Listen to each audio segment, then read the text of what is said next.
নমস্কার বন্ধুরা, সীমাস কিচেনে আপনাদের স্বাগত। আজকে আমি আলু দিয়ে রুই মাছের দারুণ টেস্টি একটা রেসিপি শেয়ার করব।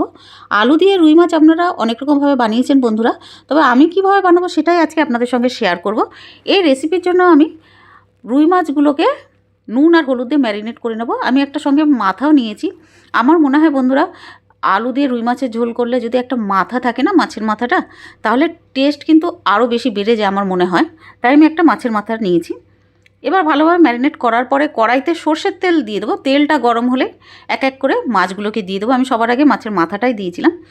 এবার উল্টে পাল্টে ভালোভাবে ভেজে নেব। মিডিয়াম ফ্লেমে আমি মাছটা ভেজেছি।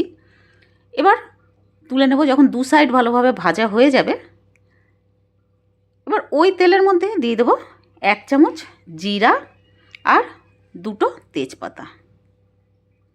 আমি তেল কিন্তু এক্সট্রা দিইনি। এবার আলুগুলোকে দিয়ে দেবো। আলুগুলো যতক্ষণ ভাজা হতে থাকবে ততক্ষণ একটা মশলা বানিয়ে নিচ্ছি। একটা ছোটো সাইজের পেঁয়াজ, একটু আদার টুকরো, 1/2 ইঞ্চের চাইতেও কম, আর 4টে রসুনের কোয়া ছোটো ছোটো। এবার ওটার পেস্ট বানিয়ে নেব। এবার আলুগুলো যখন একটু ভাজা হয়ে যাবে ভালোভাবে, ওই পেস্ট করে রাখা পেঁয়াজ, রসুন, আদা দিয়ে দেবো। দেওয়ার পরে মিডিয়াম ফ্লেমে ভালো মতন নাড়াতে হবে, কষাতে হবে। এবার 1/2 চামচ হলদি পাউডার, 1/2 চামচ কাশ্মীরি রেড চিলি পাউডার, 1 চামচ ধনে গুঁড়ো, 1/2 চামচ জিরে গুঁড়ো আর 1/2 চামচ দিয়েছি নর্মাল রেড চিলি পাউডার। এবার মশলাটা পুড়ে যাবে, এই জন্য আমি একটু জল দিয়ে দেবো। দিয়ে মশলাটাকে ভালোভাবে কষিয়ে নিতে হবে। গরম গরম ভাতের সঙ্গে কিন্তু, আর বাঙালিদের তো প্রিয় আলু দিয়ে মাছের ঝোল।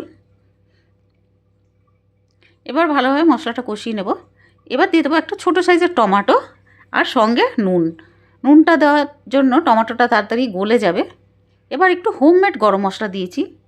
দেওয়ার পরে নাড়িয়ে নেব। আমি দারচিনি, লবঙ্গ, এলাচ সব কিছু মিলিয়ে আমি একটা পাউডার বানিয়ে নিয়েছিলাম, তাই ছোটো চামচের 1/2 চামচেরও কম দিয়েছি গরম মশলাটা, নইলে বেশি দিলে বেশি গন্ধ হয়ে যাবে। মানে 1 চামচের 4 ভাগের 1 ভাগ দিয়েছি গরম মশলা। এবার ভালো মতন কষিয়ে নেব। ভালোভাবে কষানো হয়ে যাওয়ার পরে এবার দিয়ে দেবো জল। জলটা এতটাই আমি দিয়েছি যাতে আলুটাও গলে যায় আর একটু ঝোলঝোল ভাবটাও থাকে, মাছের ঝোল যেহেতু লিকুইড থাকে। এবার একটু নাড়িয়ে ঢাকনাটা দিয়ে বন্ধ করে দেবো, লিডটা বন্ধ করে দেবো। মিডিয়াম ফ্লেমে 3 মিনিটের জন্য রেখেছিলাম।